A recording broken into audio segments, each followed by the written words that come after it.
Good evening, everybody. I'm very pleased to welcome you as the chairperson of the Edinburgh branch of the Franco-Scottish Society. As you know, the Franco-Scottish Society has been in existence for over 100 years, since 1895, and we still have the same aims, and we still do the same work, which is the promotion of French culture and French education. So we offer talks in our various branches throughout Scotland, and we sponsor various projects. And we're very pleased this evening to be the co-hosts of this debate and presentation. In fact, this event should have been in 2020, if I remember rightly, and we all know what happened then. But it's probably one of the happier side effects of the COVID that it's now been postponed or rescheduled to May 2022, which is just between the les élections présidentielles in April and the legislative, which are now coming up in June.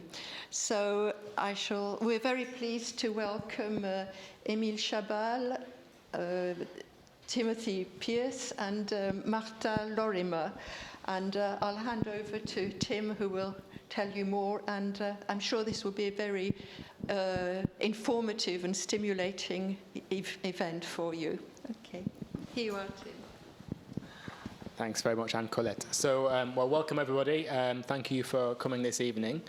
What we're going to be speaking out tonight is the elections, the results, as Anne-Colette has already mentioned, of the presidential elections, but also looking forward to the legislative elections in June. Now, we've decided to focus this event on the far right in France, so we're going to be speaking mainly about Marine Le Pen and her party, you can see there on the screen, and also a little bit about Éric Zemmour, who's, of course, the new far-right candidate. One of the main reasons for this is because this whole event comes out of a project which I've been leading at the University of Glasgow, which has actually been looking at Marine Le Pen's party, the National Rally, and their participation in local government. As was already mentioned, this event was supposed to take place back in 2020 in conjunction with the local elections which happened in France and did actually go ahead in the end, but were severely disrupted by the pandemic. And unfortunately, it was not possible to organise an event here. So it was postponed, but I think, as Anne-Colette has mentioned, it's quite nice that we've been able to do it at this point, because it could quite convincingly be argued that these elections are, of course, much more important for France as a whole. So I'd like to thank the Franco-Scottish Society for co-hosting the event, and also the French Institute here in Edinburgh for hosting us here tonight in their lovely building. And also I'd like to say a big word of thanks to the Royal Society of Edinburgh, who have actually paid for the event. They are the sponsors of the project which I'm running, and I'm really appreciative of their financial support. I'd like to also thank, of course, our two speakers for coming along, and I think you're really going to enjoy their presentations and the debate that's going to come after it. So what we're going to do is have three presentations to start us off. Emile will begin with an overview of the results, in particular looking at the results of the far-right candidates. And then Marta will come in and give us an explanation of, in particular, Marine Le Pen's campaign and the results, and maybe what we can look into that. Perhaps also maybe looking a little bit ahead to the June elections as well. And then I'm going to spend just about 10 minutes talking about Éric Zemmour. After that, we'll go into a series of questions. I'll get the ball rolling, and then we'll be able to open the floor, and I hope you as an audience will have lots of interesting questions for us as a panel. So let's start then with Emile. I'll just give a brief presentation. Some of you, of course, will know Emile already from other events or may be familiar with his work.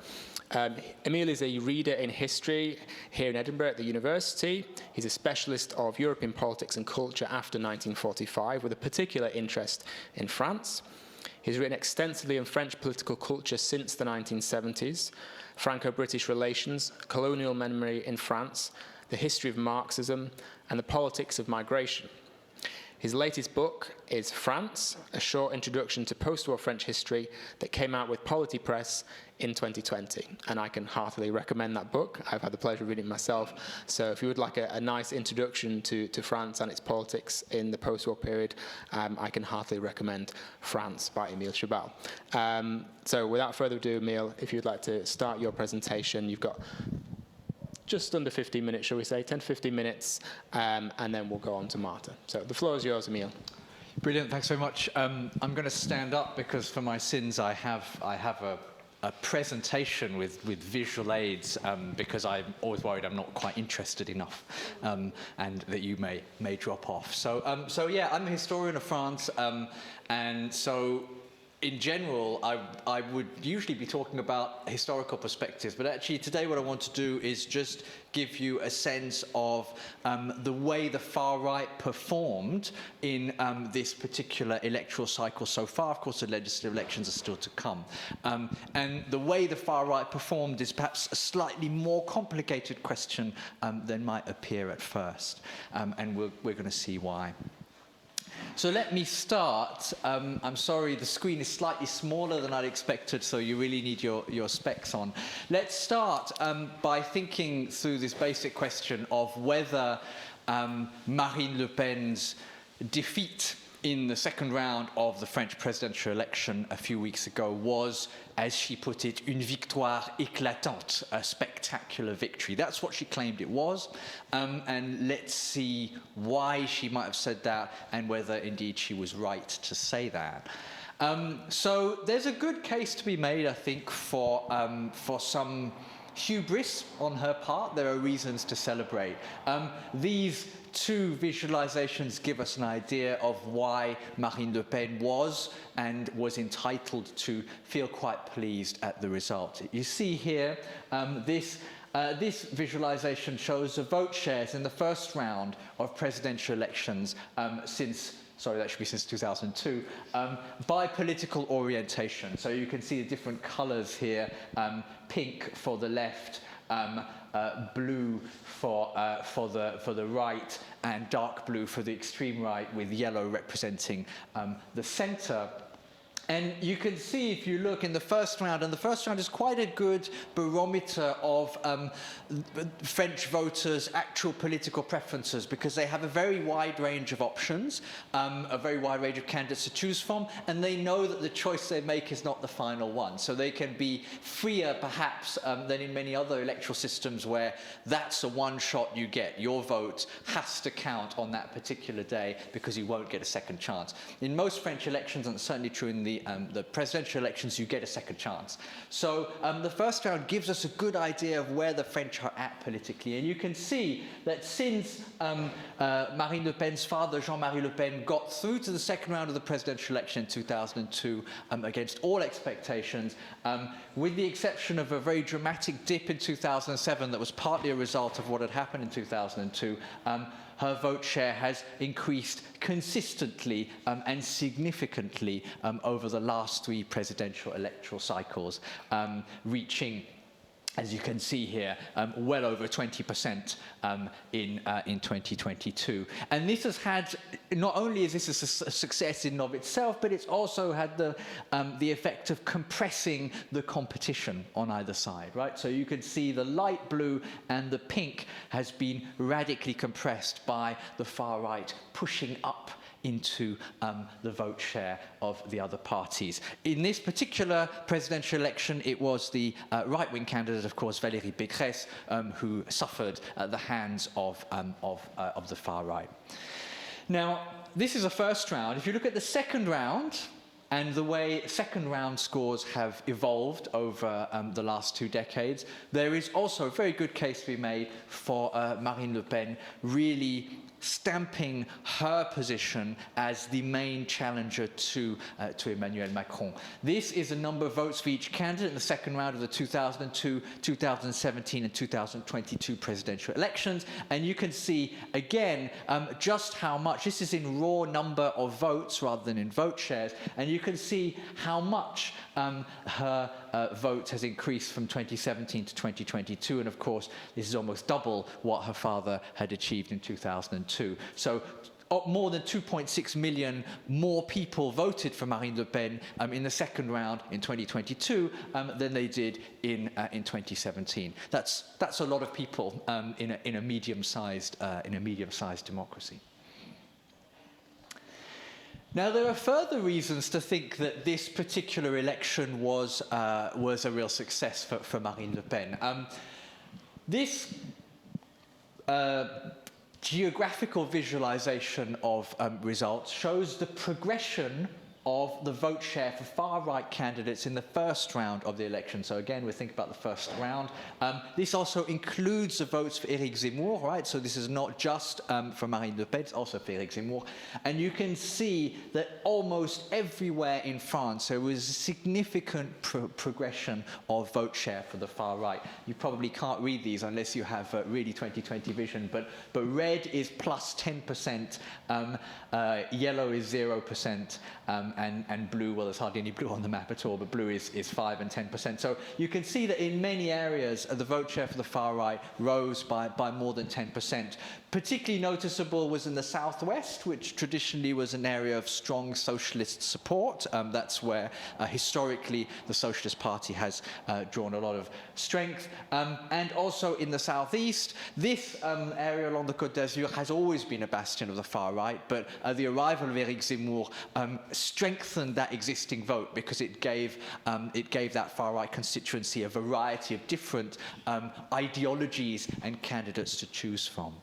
Also noticeable is the relative progression of the far right through rural central France, which is a phenomenon that's fairly recent. It's about 10, 15 years old, and marks a kind of penetration of the far right into areas that were hitherto fairly immune to its charms.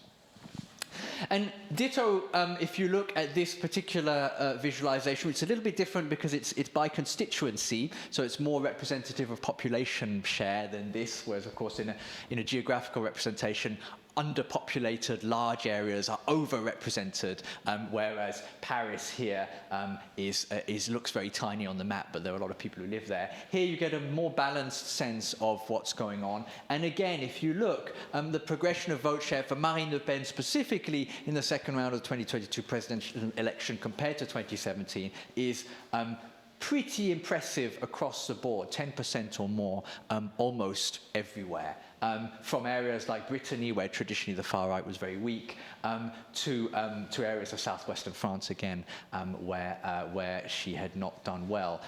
Particularly noticeable, of course, is the success of Marine Le Pen in the Outre-mer, especially the Caribbean. That's something maybe we can talk about later. But here there are perhaps slightly more contingent explanations. I'm not sure we can roll these particular regions into the broader picture for reasons that we can explore later on. Now, there are not a lot of reasons to think that Marine Le Pen didn't, in some senses, win this election, even though she lost. But there are certain limits to what she can achieve. And I think it's worth talking a little bit about those limits because they nuance this picture, certainly of une victoire éclatante. It was a victory in some senses, but in other senses it wasn't. So here you've got two different visualizations. One has to do with geographical zone and relative to kind of population density. And here you've got different charts that represent vote breakdowns by socioeconomic group. What you can see here is how Marine Le Pen's vote share, drawn from the data on the second round of the presidential election, has grown in rural parts of France, which is quite interesting and I think quite important now for understanding what kind of candidate she's become and what her party represents. So the further you get away from what they call a pôle principal, so an area of high population density, the greater Marine Le Pen's vote share. So there's a very clear correlation between where you live, the kind of place that you live, and your propensity to vote for Marine Le Pen.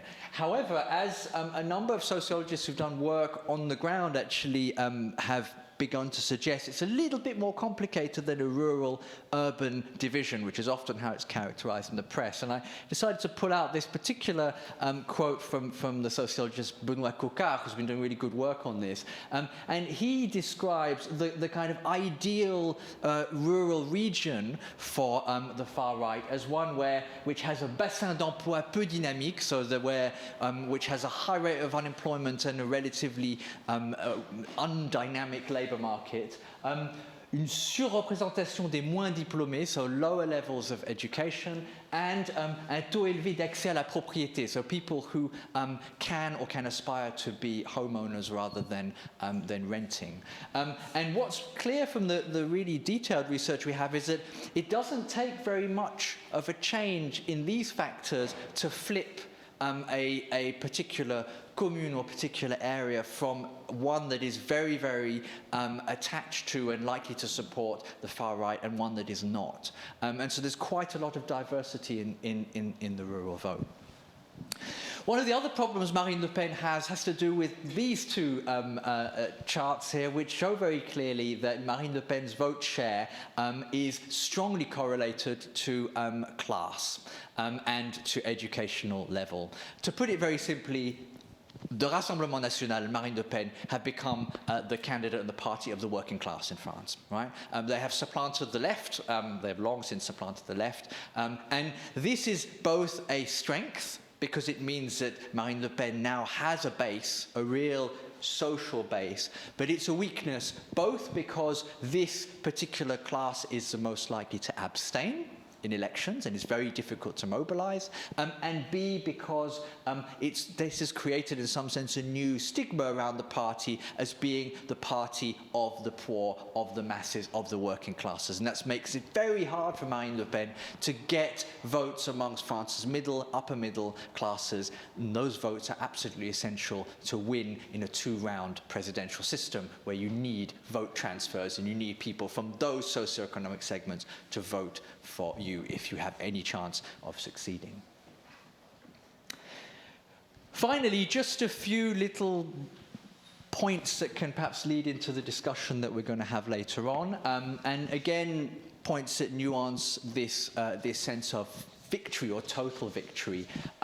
First, down here, I found this really interesting. This is a correlation between the vote for Marine Le Pen in the first round of the 2017 presidential election and the vote for Éric Zemmour in the first round of the 2022 election. And what you see is the correlation is very weak. And this was surprising because I think a lot of people thought that there would be a strong transfer between these two blocks. Actually, what this makes clear, and if you drill down, you can see this in more detail, is that Éric Zemmour is drawing on a different electorate from Marine Le Pen. Éric Zemmour, for instance, had success particularly amongst middle and upper class Catholics, and was able to have some success amongst the business elites as well, which is something that Marine Le Pen has singularly failed to do during her entire political career. So there is, although the far right might look as if it's growing, these are very different constituencies. That we can be troubled by the fact that these two constituencies are somehow growing in different ways, but they don't necessarily correlate directly one to the other. And Éric Zemmour's electorate may not naturally stay with Marine Le Pen if other political options are available. Finally, this particular map shows you the second round, who came top in each electoral constituency in France in the second round of the presidential elections. And why this map is important is that it shows you that despite doing very well, 41% of the vote is not something to be scoffed at, you can see that Marine Le Pen is not actually coming top in a lot of constituencies. And Emmanuel Macron has essentially wrapped up, geographically speaking, almost the entire country. And this is a big problem because when the legislative elections roll around, what is almost certainly going to happen is that Marine Le Pen will not be able to convert her extraordinary success in the presidential election into similar success in the parliamentary elections. There will be too many alliances against her, and there are not enough constituencies where she is doing well enough to be competitive for her party and for her candidates to be competitive in the second round of the legislative elections. So there's everything to play for, and it seems likely that the Rassemblement National, her party, will once again fail to come anywhere near the number of MPs that would reflect the power of Marine Le Pen as a presidential candidate. All right, I'll leave it there because I'm aware I've probably gone over time, and also there are lots of other things to be said. But hopefully these visualizations just give you an idea of how we might think about this victory, both at a macro level, but also at a more granular geographical or social level. Thank you.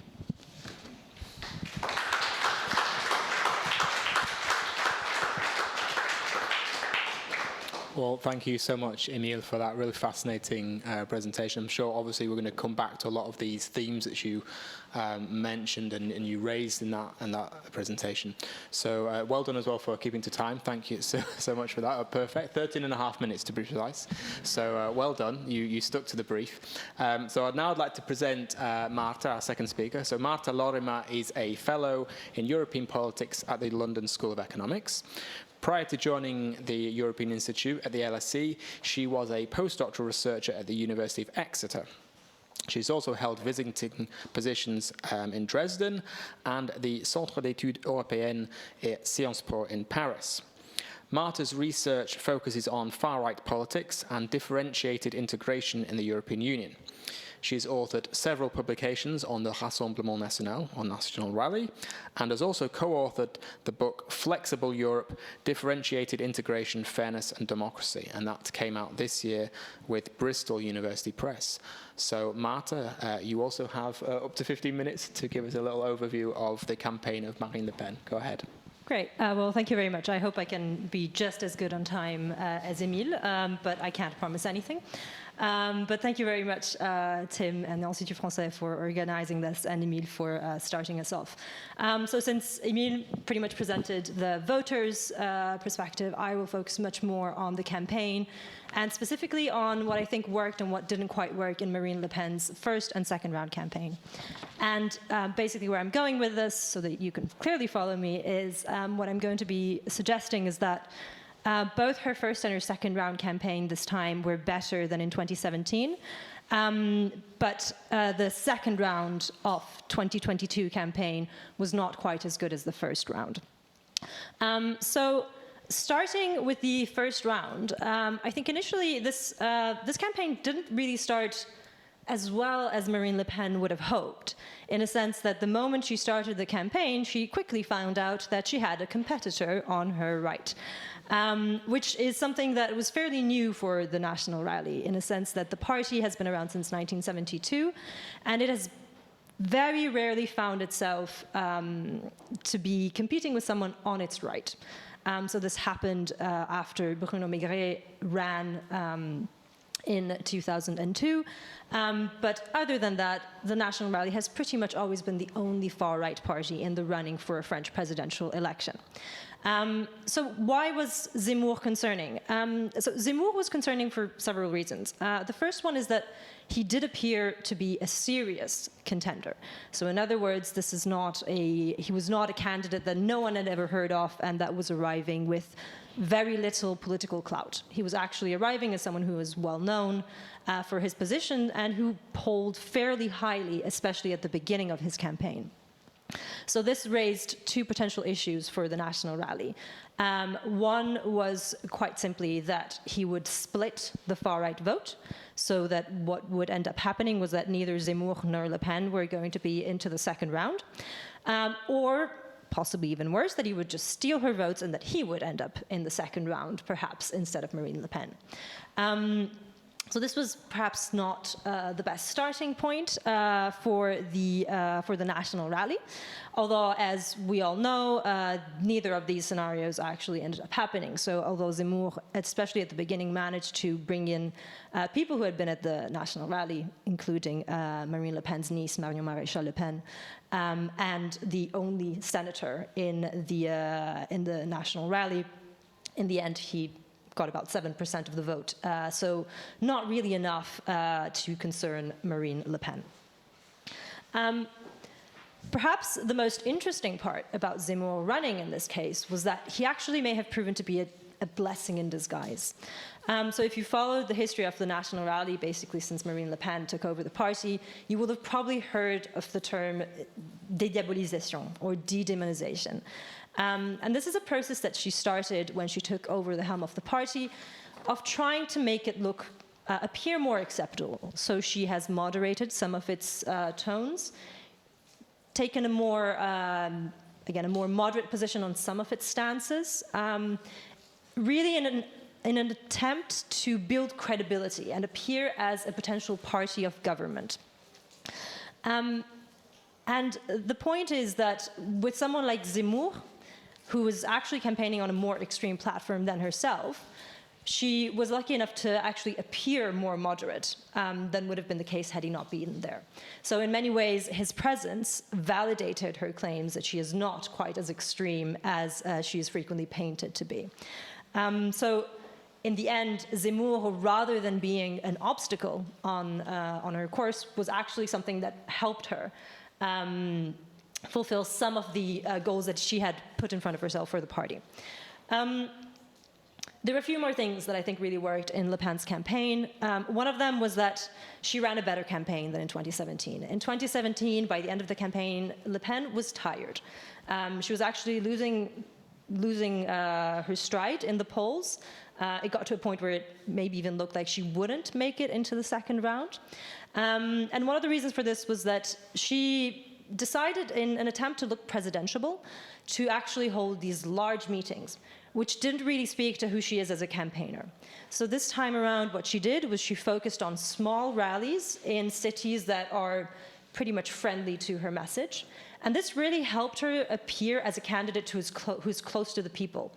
And this was very striking, especially when compared with someone like Macron, who, on the other hand, barely campaigned, especially in the first round.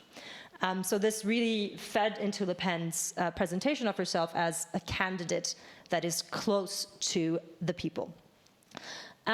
The final thing that really worked for Le Pen was that at the beginning of the campaign, she made a very, very smart gamble. It was a risky one, but it turned out to be quite lucky. And that gamble was she focused on the economic program of the National Rally. So the National Rally is known for mostly its measures on immigration, on cultural issues, and on security. What she did this time around was she decided to actually focus on economic issues such as purchasing power or pensions. And it was risky because she basically left behind what her party is usually known for. But it was also a good thing because she left behind what her party is known for. So in other words, because some of the stances that it's more known for are controversial, she said, well, I'm just going to put those in a corner and talk about something else. And why was this a good idea? Well, first of all, because of COVID, which left a lot of her traditional voters in a fairly difficult position economically. And second, because of the war in Ukraine and its economic implications, which again meant that a lot of people felt the cost of living rise and really responded to a campaign that basically promised to make them better off. And I think what is striking here is the comparison with Zemmour. Zemmour kept banging on about immigration throughout the campaign, never actually caught up on economic themes, and this very clearly worked in favor of Le Pen. So this is, I think it's one of the first elections where it was obvious that for Le Pen voters, economic issues were actually important. So in the end, as I said, it was a gamble, but it was a lucky one. So I think that this can help us really understand what went well in the first round campaign. But the problem with the second round is I think some of these things started turning and Le Pen basically hit a wall. And I think that a few things happened. Now, the first one is that with only 2 candidates and a campaign actually starting, there was much more scrutiny put onto some of her measures that went beyond the economic measures. So if essentially what everyone had heard about Le Pen at that point was that she was insisting on purchasing power, after she qualified, there was a lot more attention placed on her stances on immigration again, on the Islamic veil, and especially in foreign policy. So here there were serious concerns raised about her position on NATO, her closeness to Russia, the fact that her party had taken a loan from a Czech-Russian bank. So essentially, what happened is that once Le Pen started talking about more topics and being questioned and challenged on these topics, she started fairly steadily losing ground. And I think it was very obvious that the moment Macron actually started campaigning, you really see that the polling started going much more in his favor than in hers. The other thing was that the debate, which was so important in 2017, also didn't result in a convincing Le Pen victory in any meaningful way. So sure, she did better than in 2017. In 2017, she very clearly lost the plot at some point in that debate, and she will admit that that is what happened. This time that didn't happen. She sort of held her own more or less throughout the debate, but she also didn't really convince enough people that she was a credible candidate. And to some extent, she probably also didn't play the debate in the best way she could have, because she really tried to axe it on credibility, knowing that that is what people look for in a president, while what Le Pen is known for perhaps a little bit more is empathy. And the ability to, again, present herself as close to the people, as someone who understands the people. And perhaps one of the things that didn't really come out in the debate was this aspect of proximity, which is in such a stark contrast to someone like Macron. The final thing that unfortunately didn't work for her is that the Republican rally, whereby whenever a national rally candidate has a serious chance of winning, leads everyone else to vote against it, still produced itself. So it's weakened. It is no longer a case where if you put Jacques Chirac against Jean-Marie Le Pen, Jacques Chirac is going to get 80% of the vote and Le Pen is going to get less than 20%. But still, it was very obvious that many people who voted for Macron did not vote for Macron because they believed in his program, but because they were voting against Le Pen.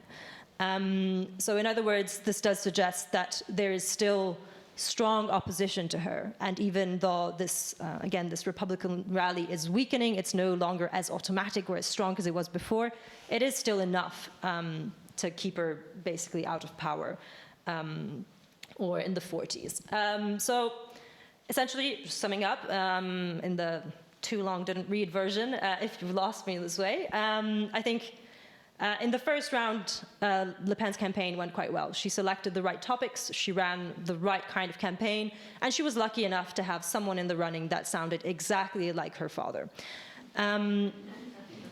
I've read everything her father said between 1979 and 2010, so I can tell you that Zemmour sounds strikingly like him. So in the second round, unfortunately for her, her program came under much stronger scrutiny, and she was actually faced with an adversary and a Republican rally that put her in quite a difficult position.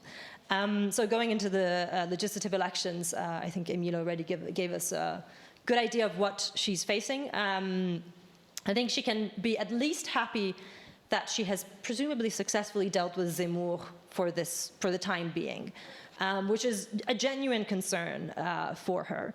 But this doesn't necessarily mean that she is going to do particularly well in the legislative elections, precisely because the Republican rally still produces itself even in legislative elections, and her vote is concentrated but not concentrated enough. So she can certainly hope to do better than last time when she got 8 MPs elected. But it's actually in question whether she will be able to get enough to form a parliamentary group, and that is, we're talking about 15 deputies. So it's certainly going to be worth watching these legislative elections. Yeah, I will stop there. I hope I've done all right with time, and I look forward to your questions later.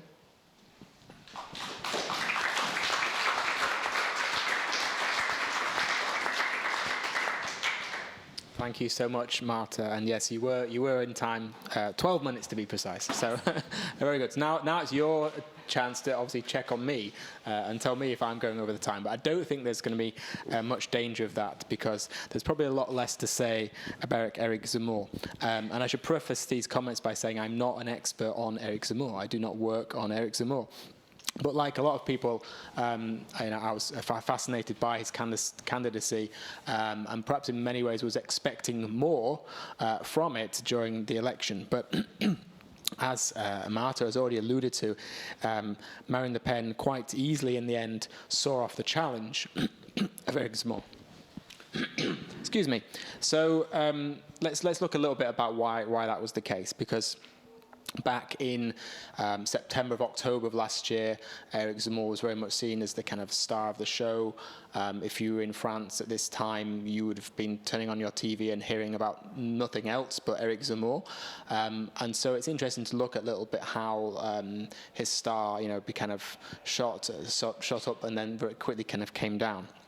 Now, for those of you who don't know the history and the background of Eric Zemmour, he is a journalist by trade. He's been working as a journalist at Le Figaro since the mid-90s, of course, Le Figaro being the main centre-right serious newspaper in France. And for the last 10 to 15 years, he has sort of augmented his reputation as a TV personality and pundit. And particularly over the last sort of 10 years, he's become a permanent fixture on French TV, and in particular on the TV channel CNews. So he's well known in France. He has also written a series of polemical books, some of which have gone on to become bestsellers. For example, in 2006, he published Le Premier Sexe, which obviously a clear allusion to Simone de Beauvoir's Le Deuxième Sexe, although in his case it's very much an anti-feminist pamphlet. And then even more successful than that was the 2014 book Le Suicide Français, which presents a kind of bleak outlook for the future of France based on the danger of immigration. And of course this is his big and in fact only campaign theme, which was came back to bite him actually. So it's been known for at least a year that Zemmour was going to be a candidate. He'd already made several statements to indicate that he was going to run for the presidency. And so already back in September, they were including him in the kind of polls about presidential candidates, who's likely to win, who's what kind of support level does he have. So already back in September, he was polling at about 7 to 8%. And this is before he'd even officially announced his candidacy. By the time it got to October 2021, he was credited with about 18% of the vote. And in fact, at that point, much more than Marine Le Pen. So, of course, this time, late last year, the whole Le Pen camp was incredibly worried about Zemmour. When he officially launched his candidacy on the 5th of December last year, I actually happened to be in France. I'd actually arrived in Marseille that day, the first time I'd been in France for many years, in fact, and I switched on my TV in the hotel, and of course it was just wall-to-wall coverage of this launch event of of Zemmour's campaign, and it was at this event where he also officially launched the political party which was going to support that campaign. So his political party, of course, is called Reconquête, Reconquest, of course, allusions there again to La Reconquista of Spain, and of course this anti-Islam stance. So towards the end of last year, Zemmour was we couldn't say he was on top, but he was very much seen as a credible challenger, even though very few people thought he could win this election. But there were several people who did believe, and in fact, if you were to look at the polls, it would look like he was likely to beat Marine Le Pen. So what happened then? So essentially, problems for Zemmour started already at the back end of last year, when he made several gaffes. If we think, for example, of the time when he was at an event and he picked up a rifle. It was an event, I think, for selling military arms or something of that nature, and he pointed it at the journalist and made a comment about wanting to turn his gun on journalists. So that was also obviously a shocking thing to be saying. Then again in November, he took part in a press conference at the Bataclan theatre, the place where the terrible tragedy of the massacre of French people during the terrorist incidents of November 2015 happened. He gave a very distasteful speech about François Hollande's complicity and responsibility for this attack. He also insulted electors. There was a famous moment when he stuck up his middle finger at an event. And so already in late 2022, he was making these faux pas and gaffes which were not really helping his image. However, I think what's really clear in the case of Zemmour, what really kind of killed off his campaign was something that was out with his own powers, which was the invasion of Ukraine by Russia. And this really was a kind of hammer blow to Zemmour's campaign because out of all the candidates, and of course, as we know, Marine Le Pen was also very much associated with her support for Russia and Putin, but it really seemed that, in this case, Zemmour took the brunt of the kind of backlash to that invasion of Ukraine. He'd made several statements declaring his admiration for Vladimir Putin. He said in 2018, "Je rêve d'un Putin français." I dream of having a French Putin. But not only that, once the war had started, he refused to backtrack on any of this, whereas at least Marine Le Pen made some efforts to kind of distance herself from that and just continue on the road of, I'm going to talk about the economy, this election is not about that. Zemmour made the mistake to refuse to consider Putin a war criminal. He also had an incredibly hard line on Ukrainian refugees coming to France. Now, I think, as we all know, in France, it can be, it can pay off electorally to have a very hard stance on asylum seekers and refugees coming from certain countries. But when those people are coming from Ukraine, even the most hard right-wing conservative vote in France will see that as been a little bit beyond the pale. And so his stance on the conflict itself, his stance on Ukrainian refugees, I think really also harmed him significantly.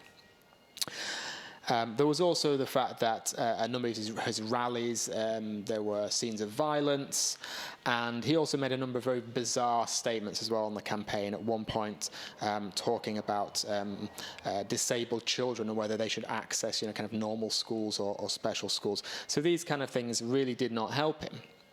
And I think, even more so than that, he was hampered by the fact that he didn't speak about anything other than immigration. Marta has already mentioned this, that how Marine Le Pen was very able to skillfully kind of put that to one side, knowing that people already are aware of her stance and her position on immigration.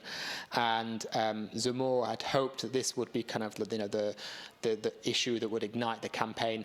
It never did, because, of course, people, what were they concerned about? Well, of course, number one, the economy and the cost of living crisis, and number two, the war in Ukraine. So I think that was obviously a very big mistake for him, and he would have done much better if this theme of immigration, which usually comes up and is a successful kind of policy to campaign on at election time, and that just didn't happen for him.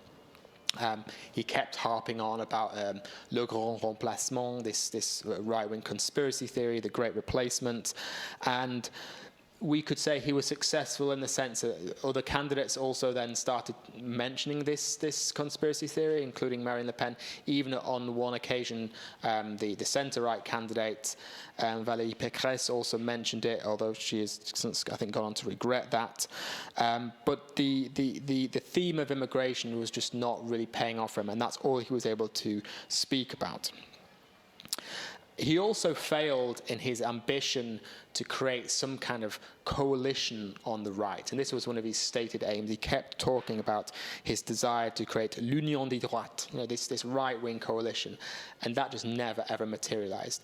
A, because he was very insulting about other candidates on the right, including Marine Le Pen, of course, which again was a strategic error, because if he hadn't been so insulting about Le Pen and her party, he might be in a position now to have some kind of electoral alliance. That is not going to happen. We might get onto that a little bit later as well. But not only that, he was unable to attract anybody from the centre-right Les Républicains party. He spoke about this as an aim.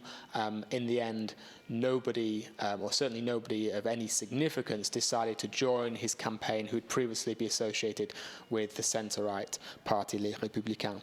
It is true that he managed to attract a certain number of people who were previously associated with the Rassemblement National, the National Rally, although it's acknowledged that those people were already disappointed and they were kind of the internal enemies, if you like, of Marine Le Pen. So I'm sure she was in some ways very glad to see the back of them, and the fact that they went and transferred their allegiance to Zemmour did not really pay off, and I doubt it's going to pay off in these legislative elections as well. So overall then, a pretty disappointing campaign for Zemmour, particularly given the fact that he was credited at one point of having almost sort of 20% of the vote. In the end, he finished with 7%. Now, again, we could look at this and say, actually, that's a pretty respectable result from a candidate who came from nothing, who had no party organisation behind him, who had to create a party from scratch and still managed to get something like about 120,000 members signing up within a space of a few weeks. So to get 7%, to beat, the traditional party candidates such as Pécresse and the Anne Hidalgo of the Socialists, we could say actually Zemmour did pretty well. That's not a bad result for somebody starting from scratch.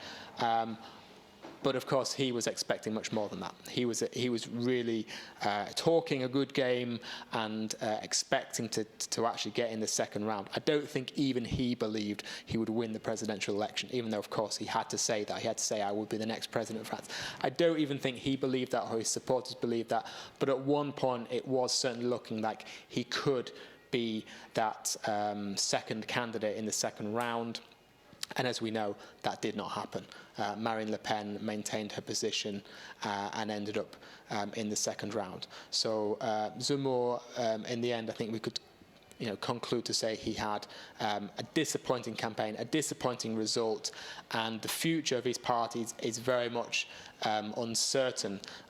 It's not looking good for him and his party in terms of these next legislative elections, also because his desire to create some kind of right-wing coalition, it's just not happening. Nobody's interested, and the coalition negotiations, if we can call them those, between Zemmour and Le Pen were dead in the water before they even started, because even on the very night of Macron's victory, and when it was, we knew obviously that Marine Le Pen were probably not going to win, but when the result came out, Zemmour, in his speech, just doubled down on his criticism of Marine Le Pen, talking about the failure of her family name. He talked about the fact that the Le Pen name has now failed 8 times or something. So he wasn't even making these kind of conciliatory statements, which might have helped. He then backtracked a little bit. A few days later, he sent a message, I believe, on Twitter saying, I'm offering my hand to you, Le Pen. But the damage had been done. So that alliance is not going to happen. And that, I think, was really his only chance of actually making any kind of dent in the legislative election, would have some kind of alliance with Le Pen, a little along the lines of what we've seen in recent days with the left-wing parties who have decided to create an electoral alliance. knowing that with this two-round electoral system, it's very hard to actually get elected, and you've kind of got to be strategic. So that's not going to happen on the far right. So I think my assumption would be, I don't think he'll actually get any seats in the legislative election, or if he gets any, it would be 1 or 2. So it remains to be seen, I think, what's going to happen with this party and Zemmour himself. It's a possibility he may just, remove himself from political life and go back to being a sort of polemicist, or just go back to performances on TV. Obviously, that remains to be seen. But I think he's not put himself in a good position to really consolidate himself as a candidate and as a political figure in France and for his party. Whereas at one point the talk was, well, could this party overtake the RN, and could this become like the new player on the right and far right in France? At the moment, it's not looking likely, but a lot can happen over the next few weeks, and I guess the election results by the end of June will see how the political map is in France and what's going to happen. I think it's a very interesting period right now on the right in France, because Les Républicains, the centre-right party, they're also, of course, in disarray and had a terrible result in the presidential elections as well. So it's going to be interesting to see what happens over the coming months and years, in fact, on the right in France, and how it tries to kind of recompose itself. So I will stop now, and I will now move smoothly on to our sort of Q&A session. So I'm now back in the chair, as it were, and I'm going to sort of start us off with a few questions, and then I hope we can get some questions from you, our lovely audience.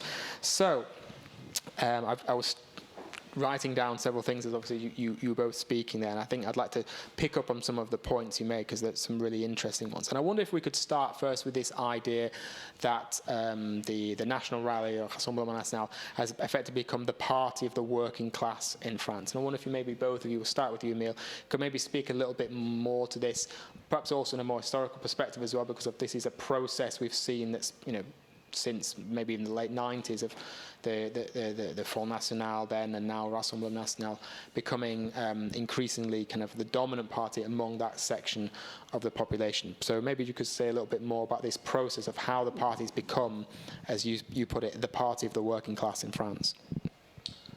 So I don't know how much all of you know about French politics. So one of the peculiarities of the left, and we have to talk about the left for a second in order to answer this question, one of the peculiarities of the French left is that the dominant party since the late 1970s has been the so-called Parti Socialiste, the French Socialist Party. Now, the French Socialist Party is very different to the Labour Party in the UK or to the SPD in Germany, because it is a party that has never had any kind of anchoring within the labour movement. Right? So traditionally, most left-wing parties in Europe have been anchored within the labour movements of their respective countries, right? Specific trade unions or specific organisations. That was not the case for the Parti Socialiste. So in the 1980s, which was a period when the Parti Socialiste won a lot of elections, this was a period of the presidency of François Mitterrand, what the Parti Socialiste did in order to burnish its left-wing credentials was to basically eat up the votes of the French Communist Party, which, unlike the Socialist Party, did have very strong anchoring within specific working class communities in France. And that it was partly an alliance at first, and then the alliance became increasingly unequal, and eventually the Socialist Party was eating up all of the voters, and the French Communist Party went into terminal decline. That process gave the impression that the French Socialist Party, the Parti Socialiste, had a working class base. But in reality, it never did. And so what happened in the 1990s was that under the stewardship of Jean-Marie Le Pen in particular, the Front National, as it was then, the National Front, began to court working class votes in particular parts of France. And they did that in the north, in deindustrializing areas in northern France, and they did that in deindustrializing areas in the Rhône Valley in the south of France, around Marseille, Avignon, and so on.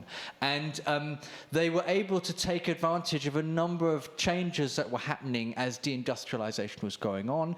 One of the most important of these was a sense of insecurity and anxiety about immigration, because immigrants were seen to be taking these jobs, either taking literally the jobs that these people had previously been doing, or taking these jobs in a more general sense that they're doing better than we are.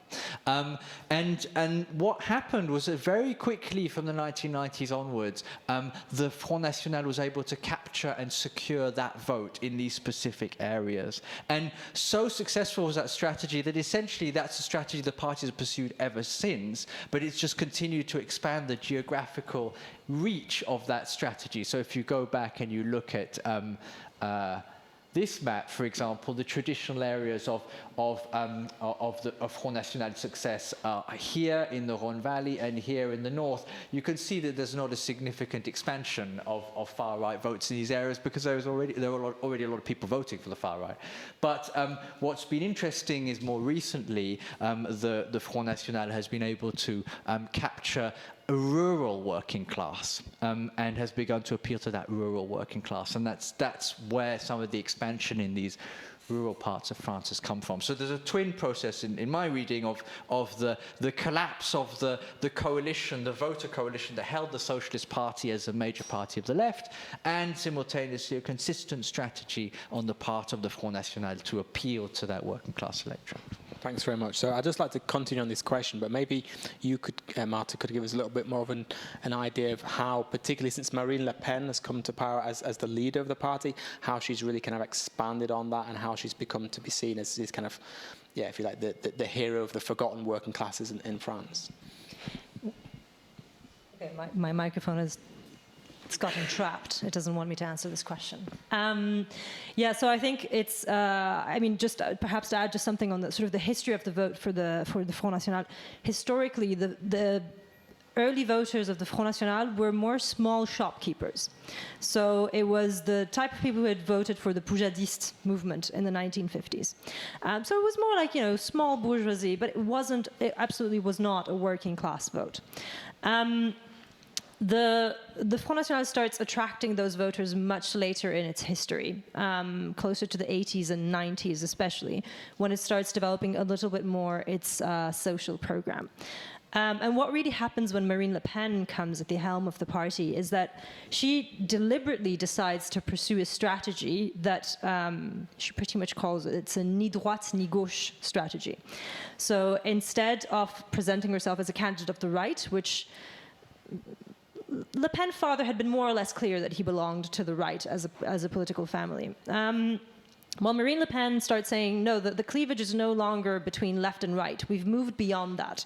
There's a new cleavage between the small people and the elite. And it's really allowed her to expand her voting base to what the French political scientist Pascal Perrineau calls les gauchos-les pénistes, so left Le Penists. So she has attracted essentially these former left-wing voters, or voters that we would traditionally think of as left-wing, so working-class voters, and gotten them to vote for the Le Pen for the National Rally by really presenting economic policies that speak to them. Perhaps one thing that can also be added, and I just guess something to bear in mind that is quite difficult to track with French statistic is exactly what is the working class. So the part of the point is that the working class is covers a very diverse area. So Le Pen speaks to a specific part of the working class.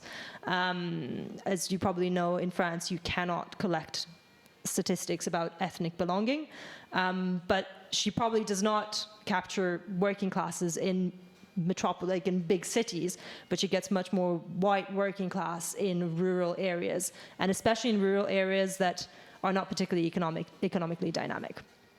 So it's also, she is the candidate of the working class, but she's the candidate of a specific part of the working class, while other parts of the working class living in more urban areas will typically vote, for example, for Mélenchon or for left-wing parties.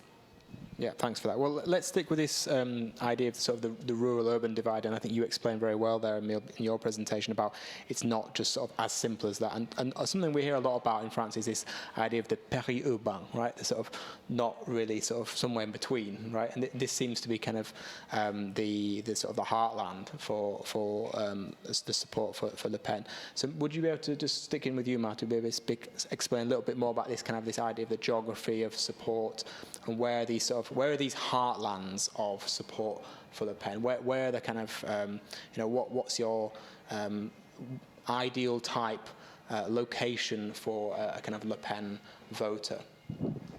Well, there are different locations. I think just looking at that map up there, I think that Le Pen still has sort of two slightly different electorates.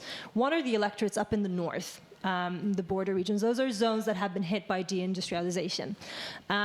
So these are areas where the people who presumably at some point had a good social status, a decent way of living, and have come to lose it. So it's something that perhaps recalls a little bit the Trump vote in the United States. These areas that were once well off, but that have suffered from deindustrialization. Another interesting area, like another Le Pen hotspot, if you wish, is the south of France. And again, this is a much more historical Le Pen area.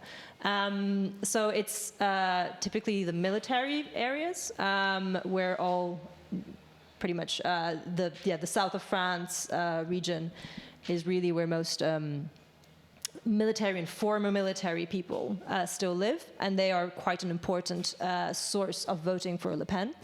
So I would say that, again, these are not people that live in the middle of the fields or in the middle of nowhere. These are people who have seen a decline in their area. So typically, if there was a train station at one point, the train has stopped running. So if there was a hospital, the hospital has closed down.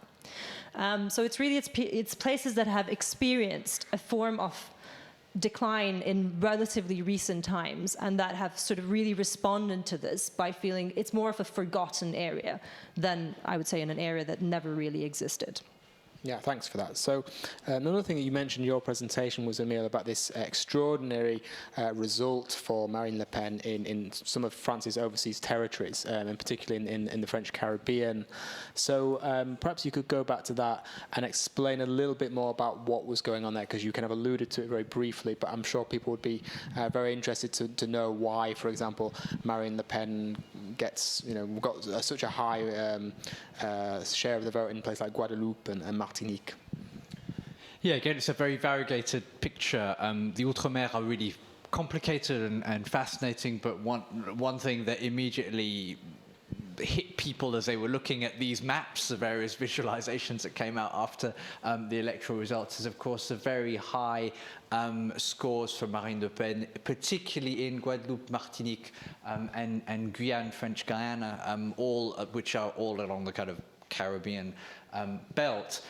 By contrast, there were other areas like Nouvelle-Calédonie, New Caledonia in the Pacific, South Pacific, where she didn't do well at all. And so I think that there are some peculiarities here in this, what we might term peripheral vote. To explain, and the other place we could talk about is Corsica, but that'll be another conversation. But in the French Caribbean, I think there are some really key way of understanding the Marine Le Pen vote is as an anti-system vote, right?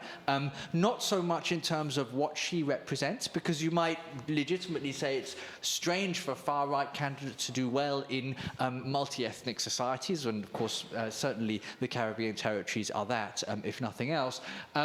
And it also looks strange because in these very same territories, only a few weeks before, Jean-Luc Mélenchon had come out on top. Jean-Luc Mélenchon representing the far left. So I think the best way to understand this is as a kind of raw anti-system vote. There was quite literally a transfer of one anti-system vote for Mélenchon to Marine Le Pen. That didn't happen in metropolitan France. The areas that voted very heavily for Jean-Luc Mélenchon in the first round did not turn out for Marine Le Pen in the second round. For the most part, there were areas of very high levels of abstention in the second round. So this was not something that was reproducible, but in the Caribbean it was. And I think there are a couple of factors which are important.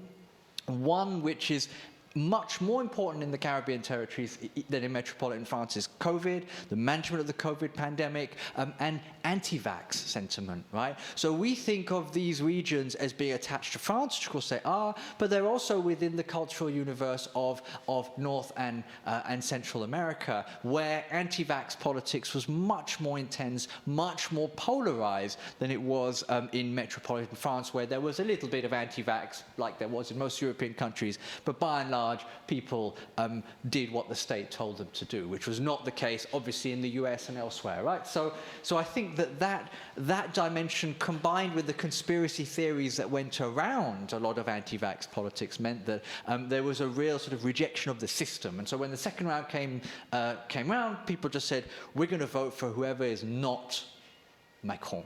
So whoever does not represent the system. But it's quite a peculiar case study. I don't think it's easy to replicate that across the whole electoral map. Tell us about Corsica. So Corsica, you shouldn't have asked. Corsica is really interesting because in the last decade or so, the Corsica nationalist movement, which traditionally has not done that well but has always been present, has begun to win a lot of elections at the local level. And essentially now, almost all parts of Corsica are governed in some form or another by the nationalist movement.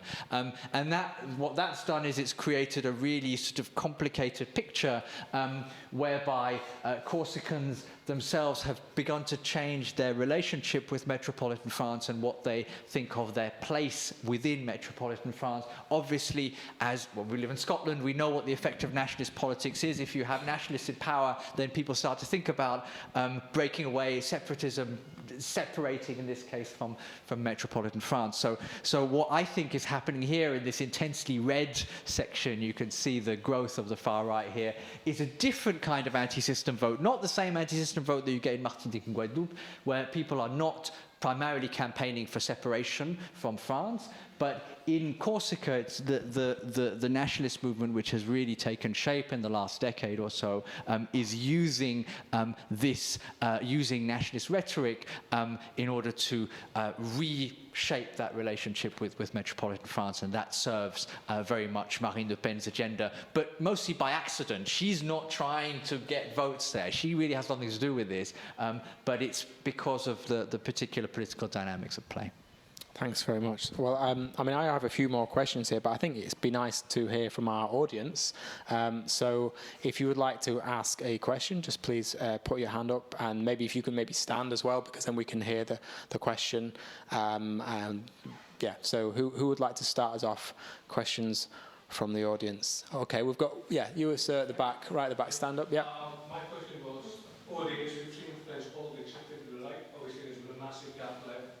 There is like reindustrialization of high employment, and that's what I think of going and doing the vote, and that's what I think we should the voting shift to the right. I mean, Emile is not really a left candidate, he's a centre candidate.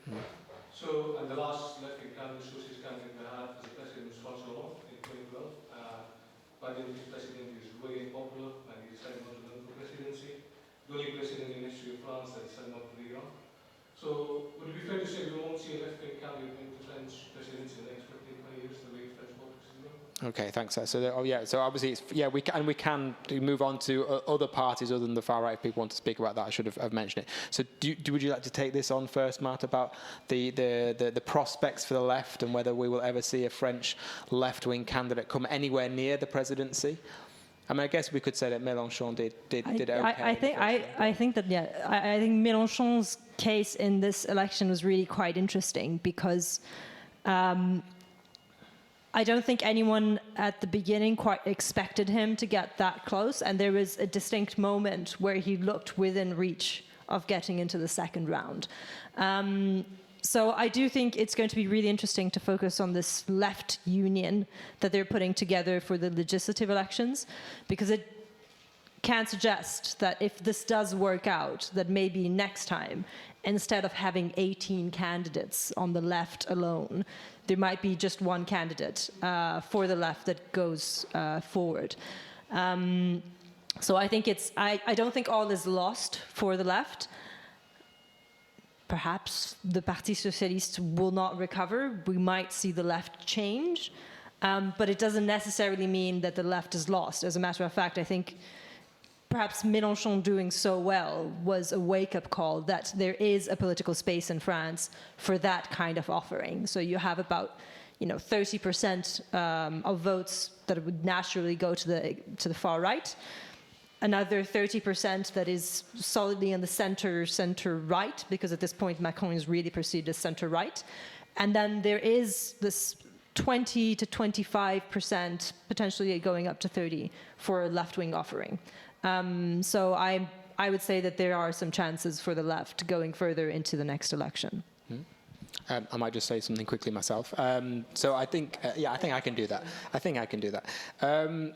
think it's interesting to think about what might have been with the Mélenchon candidacy had, for example, even the communist candidate not run, because there was a lot of talk about this, about the fact that, until, well, I think, how many years was it since there'd been a communist candidate? Because, of course, in previous years, they had officially supported La France Insoumise, or the various incarnations that meant that Mélenchon was the candidate.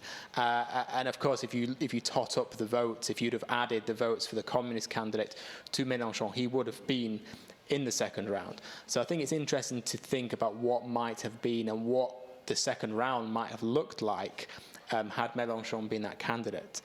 And I'm sure Emile will get into this in a second. It's going to be very interesting now to see what happens with this electoral alliance, which surprised me, for one, actually, because as we all know, left-wing candidates and parties are notoriously hard to get together, even though there's always this talk about we need unity, but of course, when it comes down to actually agreeing on doing that, it becomes much more difficult. As we saw in the first round, where there was this talk about, okay, let's have a unity candidate, let's do something. And of course, no, everyone sort of retreats into their own camp, saying, well, okay, well, I should be the unity candidate. No, I should be the unity candidate. And nothing happens. In this case, at least we can say that the left has learned its lesson, or would appear to have learned its lesson, that it's going to have to unify to stand a chance of getting anywhere. Also because of this problem of the electoral system. So I think that's for me, that's the most interesting thing to look for, I think, for these upcoming legislative elections. How is this left-wing alliance going to work? And if it does well, how is that going to operate in practice in the parliament? Are they going to form a one block? Are they going to work together? Or is it all going to unravel very quickly because of the traditional rivalries and bickering and so forth? But I'll pass over to Emile now, because I know this is something you're very much interested in. The future of the left. How do you see things, Emile? Yeah, so I mean, I agree actually with Marta. I didn't expect Jean-Luc Mélenchon to do as well as he did. That's the only thing about this electoral cycle so far that is unexpected to me. So I'm happy to admit that. I think it's really important to remember historically that France is not a country that votes to the left, right? And that's something which is often forgotten because of France's reputation as a land of revolution, and May 1968, and strikes and barricades and whatnot. Actually, France is a very conservative place, and there is stack loads of electoral data to show that. The only times in the 20th century when the French have voted for the left and brought a left-wing government to power is in 1936, the Popular Front, in 1981, at the time of the election of François Mitterrand, again when he was re-elected in 1988, and the party his party was re-elected in 1997 when a left-wing coalition won the parliamentary elections, even though they were under a right-wing president, and of course François Hollande in 2012. That's not a lot, right, in that long period, right? It's not a very, and the Popular Front didn't last very long either. So it's not as if the left can really lean on a lot of governing experience. I think the only point I would make is that what's quite interesting about French politics is that while the left has been weak nationally, it has often been quite strong locally. So in the immediate post-war period, in the 50s and 60s, the Communist Party in various ways kept out of government, but had municipalities they controlled for decades and in parts of France, particularly around Paris, for instance, the Couronne around Paris, where they did very well, and they governed for decades. The French Socialist Party, which is in a state of terminal coma at a national level, governs 5 French regions, which is essentially the equivalent population and budget of a medium-sized European country, right? So even though the party might appear to be moribund, it has a remarkable amount of local clout. And very often that's what's happened in France, is where national politics has not been good for the left, local politics has substituted for that. So if there is going to be a renewal, I think it will come from the bottom up, precisely because of the strength of the left locally. Yep, so thanks very much for that question. Do we have any more questions? I think we have. Yeah, there was another hand at the back there. Yep, stand up if you can. Yeah, that's great.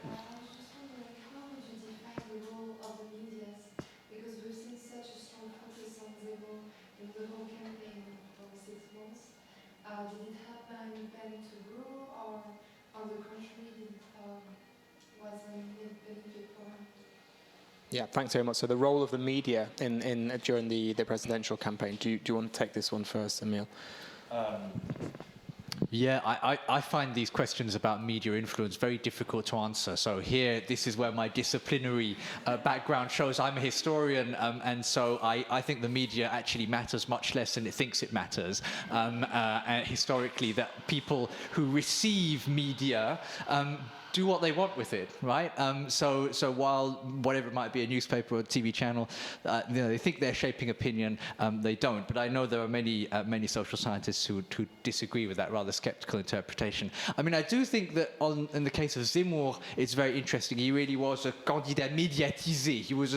He was a media phenomenon.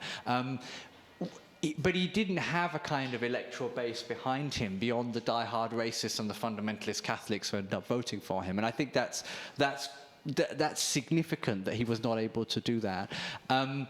Having said that, where I think the media plays an interesting role is perhaps not so much in the power of the media, so people might talk about Vincent Bolloré and his role in Zemmour's campaign, but in how the media ecosystem has made it easier for candidate parties to emerge.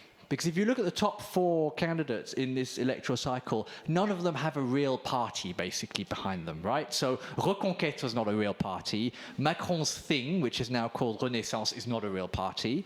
La France Insoumise is not a real party either. The Rassemblement National wants to be a real party, but compared to real parties is really not very well structured and is basically a kind of clan thing. So actually what this media ecosystem does is it helps to create a sense of institutionalization that doesn't actually exist in practice. And that was perhaps represented in the increasing importance of these candidate parties. Yeah, thanks for that. So what about you, Marta? What do you think about the role of the media? And perhaps you could also speak a little bit to the role of social media as well in the campaign. Yeah, I think so. I think the role of the media is I'm a political scientist, I guess. But I kind of agree that people probably do, they receive media and then they do what they want with it. Most people. What I think is really important, though, is what the media does to political competition, because politicians are much more attentive to what the media are doing. And to me, what was most striking about the media is the way in which it very much legitimized Zemmour's message and how it completely mainstreamed things that until, when Jean-Marie Le Pen was saying the exact same things 20 years ago, this stuff passed as unpublishable. It's just racist. We can't talk about this. It doesn't make any sense. The problem is that the more the media hypes a candidate like Zemmour and starts, kind of amplifying that message, then that becomes something that is no longer completely unacceptable, but something that, well, it's up for debate. It's a legitimate concern of a certain section of the population, so we have to absolutely talk about the Great Replacement theory. Now, the Great Replacement theory is something that you would usually find, not even on 4chan, you're going to find it on 8chan because it's that niche. But at this point, it's become something that everyone talks about, le wokisme. I had no idea this, I'd heard about the expression woke, but it wasn't something that I expected that anyone would be talking about as a serious object of concern. And I think that this is where the media really matters in terms of mainstreaming the sort of the radical right and its message. It's not necessarily by influencing people who are going to be going to their dinner parties and talking, oh, let's talk about wokeism, but by influencing your regular local politician who then starts saying, oh, well, this wokeism thing seems to be relevant, then maybe I'm going to start talking about it. And then you get the Minister of Education that is now concerned about the talk in French or the critical theory in French universities. So I think that's where I think the media are much more concerning in terms of not necessarily hyping these candidates to the people, but really by legitimizing a certain type of message. And that's also where sort of where I think we need to be wary of social media, because if you looked at social media, you would have thought that Zemmour would have won this hands down, but quite obviously Zemmour had an army of people who were in charge of social media, and that resulted in a 7%. So perhaps we should also be quite wary about the idea that social media can have a huge influence on electoral impacts. Is it okay if we go around and maybe to see if some other people? Yeah. I just want to ask about the social media presence of Marine Le Pen and her cats, of course. What do you think what was the relevance of that? Because there was a lot of talk about her new sort of image as the cat lady of France. So. I mean, the cat lady thing is quite divided. It's really interesting because on one side, this cat lady thing it made it look like she wasn't really serious about her candidacy. So if you're not in the know of Marine Le Pen's cat thing, she actually completed a diploma to not raise cat, to breed cats. Breed cats, yeah. I'm sorry, English is not my first language. So to breed cats. And this is, from some people, they have thought that this just means that she's no longer serious about doing politics. She's lost 3 presidential elections at this point. She wants to do other things with her life, and she likes cats. But the other thing is that this incredible focus on cats, it's also been a way of her to appear like a softer candidate. Her father had Dobermans that apparently murdered her cat. I love the Le Pen family. Sometimes they have these great stories. But so really of looking like a much softer candidate. And really, another thing she's done in this campaign is talking about her personal history. In her first big campaign speech, she ended by talking about the difficulty that she faced as a child with the name Le Pen. And this all feeds into this kind of it's not humanization, but in this making Le Pen look less like the devil, essentially, and much more personable. And it's, to some extent, it's been looked at quite critically as a way of, again, saying, well, instead of telling us about her cats, tell us about what she thinks about things like the Islamic veil. Or even about, again, her social policies. So it's been quite controversial. The things you can talk about with cats are quite impressive. Thanks very much. So just before we go back to you, are there any more questions from? Yeah, we've got a couple over here. So yeah, you as first, and then might be a good idea actually. Yeah, let's do that. So we'll have one question here, and then you, sir, as well. I think. So go ahead. With the decrease in popularity for the centre-right and the centre-part, the centre-right increased a little bit, the mainstream traditional centre-right parties, do you believe there's any room for return for them in the next 10 years, and what are the reasons really behind their downfall? Okay, yeah, thanks for that. And do you want to give us your questions as well? Yeah. Hi, yes. I wanted to introduce the notions of policy and ideology, if you like, by referring to the ideas of René Raymond, who was one of the foremost political historians, shall we say, up until the 1990s, I suppose. He had this notion of the 3 rights, the 3 currents of right-wing political thinking. Can you give me a minute to go ahead. Talk about the It might be better just to phrase it as a question. We were sort of running out of time, so if you could just maybe phrase it as a question for the panelists, and then we'll be trying our best to answer it. The question will be, has his threefold analysis of the right wing, not so much parties, because parties certainly don't exist anymore, except maybe one or two, but it's whether the counter-revolutionary right or the liberal, economic liberal right, or what he called the Bonapartist right, rather like Gaullism. Whether that way of looking at the ideologies on the right and the parties is still at all relevant. Yeah, well, that's great, because those two questions obviously relate very much to each other in terms of thinking about the centre-right. So I'm going to allow Emile to answer maybe the second question, because I know obviously a historian, you're very much familiar with René Raymond. So maybe you could maybe try and speak to that, and then Marta and I perhaps can come and speak a little bit more about the predicament of Les Républicains at the moment, what might happen next. Yeah. René Raymond dominated the field for a long time. The work on the post-war French right is generally fairly sparse. The way that academia works in France is that you work on something that you feel either attached to or repelled by, and that means that the right has very rarely had kind of sustained academic attention, because most researchers can't get very exercised about it either way. And that's a shame, because actually since 1945, since the end of the Second World War, the right has been in power. That conservative, centre-right, whatever you want to call it, has been in power more than any other party or political bloc in France. So René Raymond's analysis, I think, is interesting, it's pertinent, it's as I said, it's dominated the literature, this kind of tripartite division into these three strands, a liberal strand, Bonapartist strand, counter-revolutionary strand. I think the difficulty, there are two difficulties with it now. One is that the architecture of the Fifth Republic, which is a constitutional settlement that currently governs France, is strongly presidential, and therefore it has kind of created de facto Bonapartism regardless of which president comes to power. So it could be a left-wing president, it could be a right-wing president, doesn't matter.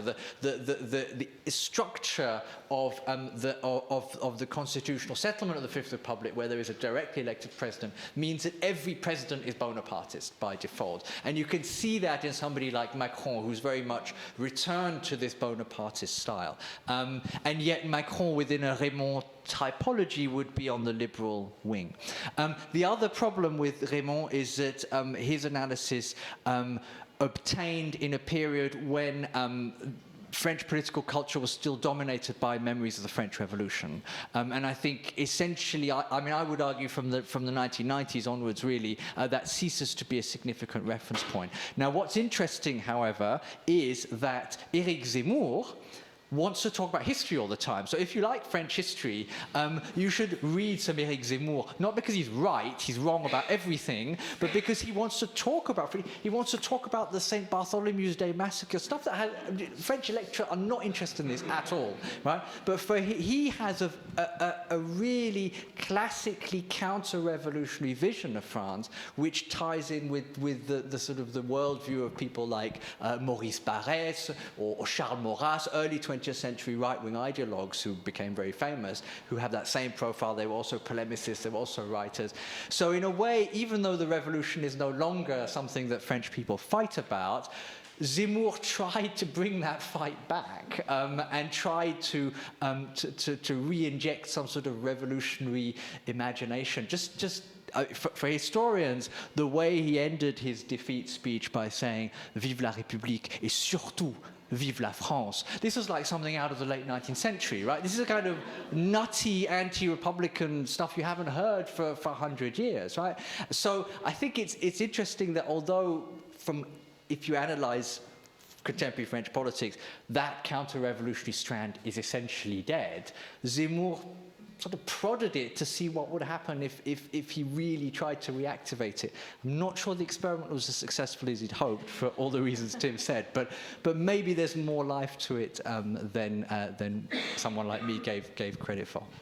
Yeah. So now could we maybe speak a little bit about Les Républicains and the remnants of this party, which of course their decline we could say started back at the last election. Of course, the disastrous campaign of François Fillon, for a long time credited as being the potential winner in 2017, and then of course due to his running with the law and his emploi fictif and well, we know how that story ended, and it would seem that since that moment they've not really ever recovered, and of course they're coming back off what is the worst result ever really for a centre-right party. And as Emile reminded us, I mean, that is incredible when we consider that this is obviously the name of the party has changed over years, and we've moved obviously from pure Gaullist parties to something a little bit more wider.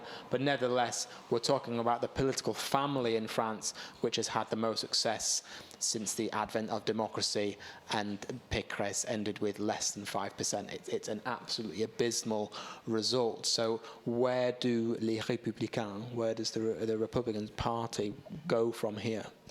Yeah, so I might be completely wrong, but I'm almost an optimist for them, to some extent. I think there's two things to keep in mind. The first is, where do the Republicans survive? And this is something that I think, Emile, you mentioned earlier. It's this idea that we tend to forget that there are different sort of levels of government, and that Les Républicains are still fairly strong locally. They still control many regions. They're still dominant in the Senate. So what's interesting to see is going to be, okay, even if Pécresse did 5%, well, less than 5%, and lost a lot of money because of it, even though she did very, very poorly, candidates that have local implantation, that are known by their constituents, might still actually do well and kind of hold on to some local power.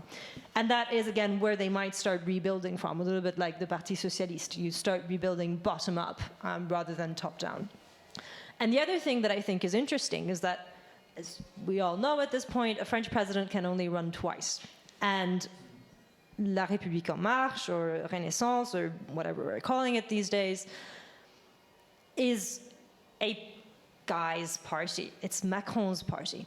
And the question is, what happens once Macron is no longer there?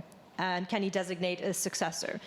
I mean, you could say, well, yeah, in En Marche, there's Edouard Philippe, and maybe he's going to take over, but Philippe barely managed to impose his own candidates to La République En Marche in this alliance. So I think if Les Républicains can manage to sort of hold themselves together for this electoral cycle, they might be better placed for the next one, where maybe there will not be a candidate that is going to lead En Marche to this glorious victory the same way that Macron did. So I think it's very much going to be whether the party cares enough about power to actually hold on together. I think one of the things that is interesting is that we talk a lot about how the left is divided, and left-wing parties never talk to each other, and they end up running with 16 candidates.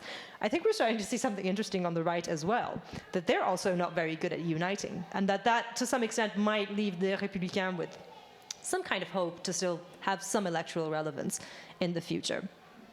Thanks very much. So, well, we're over time, but given that we're in the French Institute, I think we can do things à la française, and we can run over time, and we can have time maybe just for some concluding comments. And I'd like to bring us back to the topic of the talk tonight, which was, of course, the far right in France and the prospects of the far right, particularly these upcoming parliamentary elections, these legislative elections, which are going to be taking place next month in June. So perhaps if each of you could just say a little bit about what do you think is going to happen for the far right in these elections? For example, can they get beyond this eternal problem of the two-round system that sort of knocks them out every time?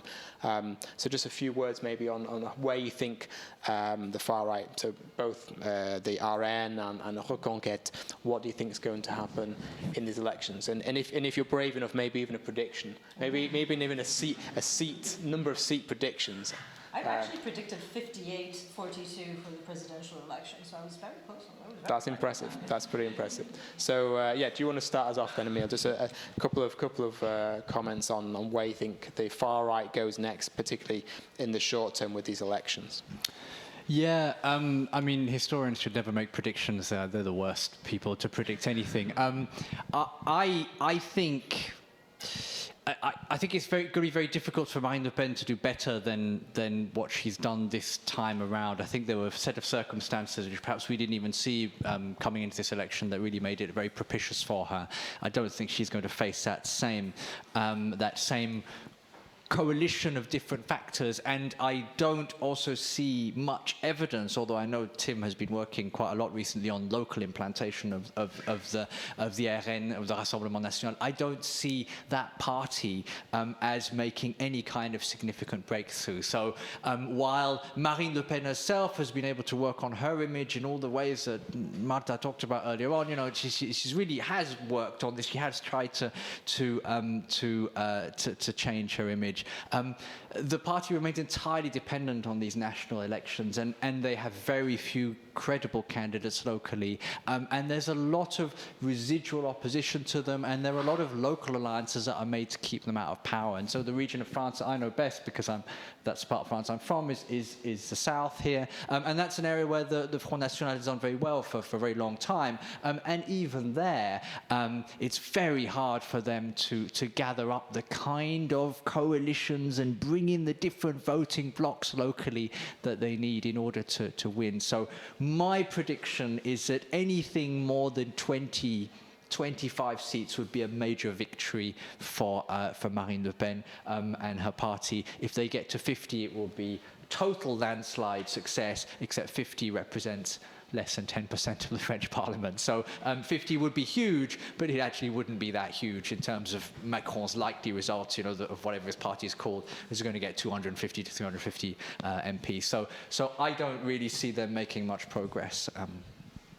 Yeah, no, well, I'll just say something briefly myself, because I think you picked up on this point. I've been trying to study, you know, the party in its local setting, and I've particularly looked at the municipalities that are run by the RN, and you know, the bad news for Marine Le Pen and the party is that if we look at the most recent electoral results in France, so that is the local elections, the municipal that took place in 2020, and the regional elections in 2021. There was no real any kind of gains there. If anything, they went backwards compared to their kind of high point, which was around sort of 2014, 2015. So if we use that as a kind of basis to go on, I believe that, you know, I would go along with Emile's prediction, say they're not really going to do. I think they almost certainly will do better than in 2017 in terms of the number of seats they hold, but they've still got this problem of about the two-round election. They've still got the problem of the Front Républicain coming into action. They've still got this problem of a real lack of credible candidates. And they've spoken even this time about the fact that, yes, they might support some outside candidates, but, you know, who's coming forward and saying, I want to be a candidate for Anne? They're still going to be mostly unknowns.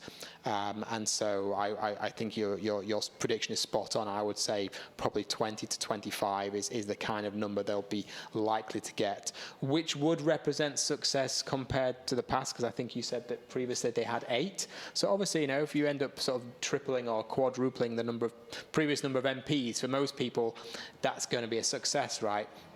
But as Emile pointed out, as a percentage of the whole Assemblée Nationale, that's tiny. It's nowhere near the kind of 40% that she's getting in the second round. And the party, of course, has complained about the electoral system for a long time and saying it doesn't help them. It doesn't reflect the support of the party nationwide.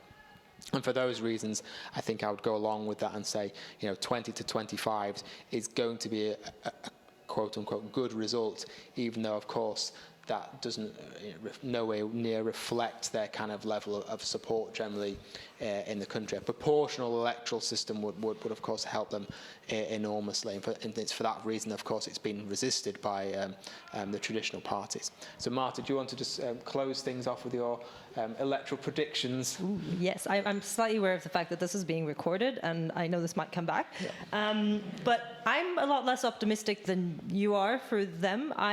I'm not even sure they're going to get to 15. I think if they get to 15, they're going to be extremely happy because it means they can form a group in Parliament, which means talking time. It means actually getting more money. So it's something that is really important for them. But I am not 100% sure that they can do this. And one of the reasons I think this is, well, first of all, we've already talked about this Republican rally thing. The other thing is that the real issue that Marine Le Pen came up against in the municipal and the regional elections is that her voters don't show up. For the presidential election, the stakes are high, it matters, they do show up. For the legislative elections, she gets an electorate that is very, very likely to abstain. And in elections, in the legislative election, where what matters is the percentage of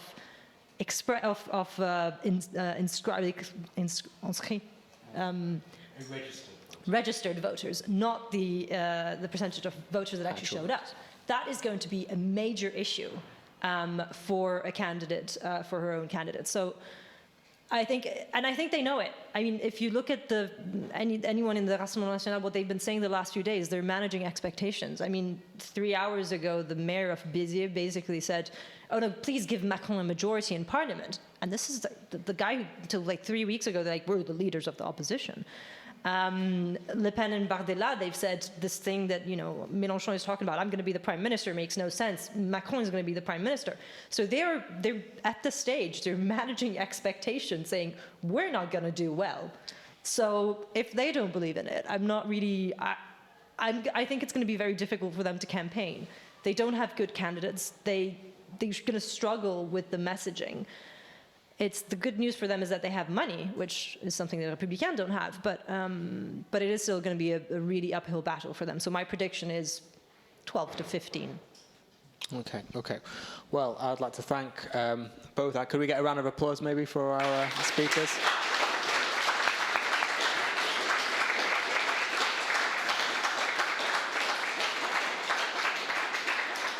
So once again, thank you both for your input, and thank you for coming along to listen to this event. We hope you found it informative. And if you're interested in the Franco-Scottish Society, I'm sure many of you in the audience perhaps are already members, but if you are interested, please do come and speak to Anne Colette. So we'll end it there. Thanks again, everybody.